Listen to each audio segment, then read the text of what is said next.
কুরবানি করার সময় আমাদের সমাজে মারাত্মক যে ভুলগুলো করা হয়, এই ভুল থেকে আপনাদেরকে বেরিয়ে আসতে হবে। যদি এই ভুলগুলো আপনারা করেন, সংশোধন করে নিতে হবে। এই ভুলগুলো কোনো মতেই করা যাবে না, করলে গোনা হবে, করলে কোরবানির বদলে গোনা হবে। কেমন? যেমন ধরেন, কোরবানি করার আগে আপনি পশুকে ফেলে দিয়েছেন মাটিতে, জবাই করবেন। জবাই করার সময় আমরা কি করি? কুরবানির গরু শুয়ে আছে আর আপনি এদিকে ছুরিকে শান দিচ্ছেন, ধার দিচ্ছেন। কেন? কিসের জন্য? এটা কি শরীয়ত বলে? না মুসলমান। চাকু আগে ধার দিয়ে নেবেন, তারপরে গরু ফেলবেন। গরু ফেলার সাথে সাথে তার গলায় ছুরি চালাবেন। তারপরে যে ভুলটা করে, গরুকে জবাই করার সময় এমন করে জবাই করে যেটা বলা বাহুল্য। আবার জবাই করার পরে গরু ছটফট করছে। গরু বলেন, ভেড়া বলেন, মহিষ বলেন, ছাগল বলেন, উট বলেন, দুম্বা বলেন, যাই বলেন, জবাই করা হয়েছে। এইবার গরুটা, ছাগলটা, ভেড়াটা, মোষটা ছটফট করছে। তখন কি করে? আপনার গরুর গলার মধ্যে ছুরি লাগায়, ছুরিকে খোঁচা মারে। জবাই করা শেষ। আরে বাবা, জবাই করলে কি সাথে সাথে রুহটা বেরিয়ে যাবে? একটু নড়াচড়া করছে, তো আপনার চাকুটাকে নিয়ে ওই গলার মধ্যে খোঁচা মারছে, খোঁচা। বাবা, তোমার চুল দাড়ি সব পেকে গেল, কালো কালো ছিল, চুল কালো ছিল, দাড়ি কালো ছিল, এখন পেকে সোন পাপড়ির মতো হয়ে গেছে। কালকে তুমি মারা যাবা, তোমার এখনো হুঁশ হলো না যে আপনার গলার মধ্যে ওই খোঁচা মারা চলবে না? কবে শিখবা? কবে শিখবে? বয়স হয়ে গেছে, চুল দাড়ি পেকে সোন পাপড়ি, এখনো কুরবানি কি করে করতে হয় সঠিক নিয়মটাই জানে না। সারা জীবন কি খোঁচা মেরে এলা? খোঁচা মারে খোঁচা। বলুন কত মারাত্মক বড় ভুল। জবাই করেছেন, 3টা কিংবা 4টা রগ কেটেছে, বাস অপেক্ষা করুন।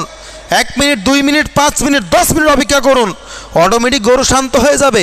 না তো কি করে? খোঁচা মারে, খোঁচা খোঁচা। যাও কবরে, তোমাকে খোঁচা মারবে, খোঁচা মারে না। এগুলো কি কোরবানি করা হচ্ছে না জুলুম করা হচ্ছে? এটা কি ইব্রাহিম আলাইহিসসালামের সুন্নত আদায় করা হচ্ছে না অপমান করা হচ্ছে? খোঁচা মারা চলবে না, মারাত্মক বড় ভুল। খোঁচা মারা চলবে না। তারপরে আপনার কি করে?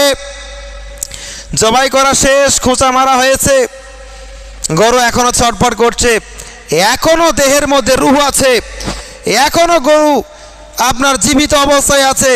সেই জীবিত অবস্থায় গরুর 4 পায়ে ছাঁট দিতে আরম্ভ করে, রগ কাটতে আরম্ভ করে। সাবধান, খবরদার, না, কখনো না, এগুলো করা যাবে না। কে হুকুম দিয়েছে? কে পারমিশন দিয়েছে? এগুলো ভুল হচ্ছে, ভুল হচ্ছে। কুরবানি করছেন, কুরবানির মতো হবে। নবীর সুন্নত আদায় করছেন, অপমান করছেন। না মুসলমান, এরকম করলে হবে না, নেকি কমে যাবে, হতে পারে কুরবানি আপনার বরবাদ হতে পারে। এগুলো করা যাবে না।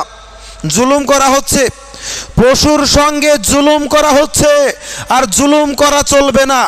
জুলুম করার জন্য কুরবানি দেওয়া হচ্ছে না, নেকির আশায় কুরবানি দিচ্ছেন। এই মুসলমান, যদি ওটা সন্তান হতো খোঁচা মারতে পারতা, নিজের সন্তান হলে ছাঁট দিতে পারতা সঙ্গে সঙ্গে। হ্যাঁ, ছাঁট, রগ কাটতে আরম্ভ করেছে। অপেক্ষা করো, বয়স যে পার হয়ে গেল বাবা। ও দাদু, তোমার বয়স তো 70 আপে চলে গেল, এখনো পর্যন্ত কুরবানি দেওয়ার সঠিক নিয়মটা জানলে না। বলেন সমাজ কি করে পরিবর্তন হবে? সমাজ কি করে পরিবর্তন হবে? এই কাজগুলো যদি আপনারা করেন, এই কাজ থেকে বিরত আসতে হবে না। কুরবানি কুরবানির মতো হবে, জবাই জবাইয়ের মতো হবে। গরু ঠান্ডা হয়েছে, আপনি রগ কাটেন, পা কাটেন, হাত যা কাটবেন কাটেন, কিন্তু জীবিত অবস্থায় নয়। টর্চার করা হচ্ছে, দোগ দিয়ে মারা হচ্ছে, ওর উপরে জুলুম করা হচ্ছে। আর যার উপরে জুলুম করছেন, মানুষ যদি কোনো মানুষের উপর জুলুম করে, মানুষ যদি পশুর উপর জুলুম করে, আল্লাহ তাকে মাফ করবে না।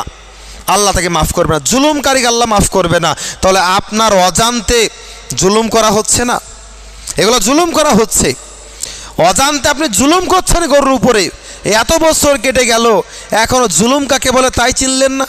শুধু মানুষের উপরে জুলুম হয়, গরুর উপরেও জুলুম হয়, পশুর উপরে জুলুম হয়, পাখির উপরেও জুলুম হয়। তাই আমি আপনাদেরকে বলবো, কুরবানির সামনে কুরবানি আসছে, এই ভুলগুলা থেকে আপনাদের বেরিয়ে আসতে হবে। আর এগুলা মারাত্মক ভুল, মারাত্মক পর্যায়ের ভুল। জানা সত্ত্বেও যদি এই ভুলগুলা করেন, জালিমের খাতায় আপনার নাম চলে যাবে। আজকে যখন শুনলেন, সেহেতু এই ভুলগুলো আর করা যাবে না। সামনে আমাদের কয়েকদিন পরই কুরবানি আসছে, এই ভুলগুলা করা যাবে না। জানা শোনার পরেও যদি এই ভুলগুলা করেন, জালিমের খাতায় নাম যাবে।